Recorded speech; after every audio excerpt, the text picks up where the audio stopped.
BJP Manipur State General Secretary P. Paramananda Mite asserted that BJP will win absolute majority in the upcoming elections.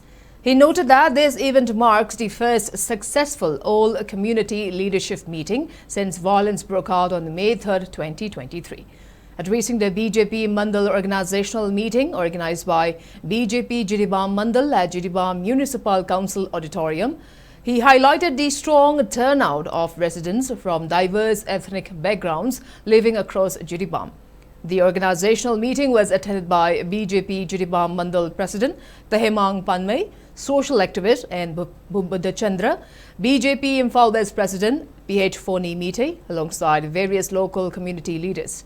He urged the party workers to strengthen organizational bases at the grassroots, emphasizing the priority to assist individuals displaced or affected by the ongoing crisis.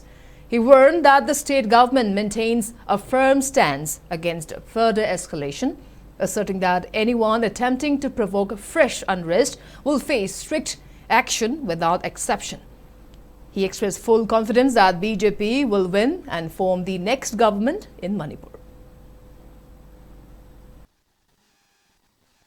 जो जिरीबाम में violence करने के लिए कोशिश किया है सबको दंडी मिलेगा कनागुंबा जिरीबाम की प्रजा सिंगी नुंगाइना लेमिनबसे मसी थुगाइना में होनरबदी जो आदमी वो भी दंडी देगा कोई किसी को छोड़ेगा नहीं कना था दो अदुना बांध लेबिरिबा पार्टी की कार्यकर्ता सिंगा अखोई की माइकेट की हाइजनिंगबदी इलेक्शन सिदी मतमना पुरकदोनी मथंग जिरीबामदा बीजेपी की सीट अमल लो भाई बसे मसी सोइद्र ये कंपलसरी है इसमें कोई वो डाउट नहीं है इसके लिए हम जो करना है हमारे कार्यकर्ता लोग करेंगे फिर भी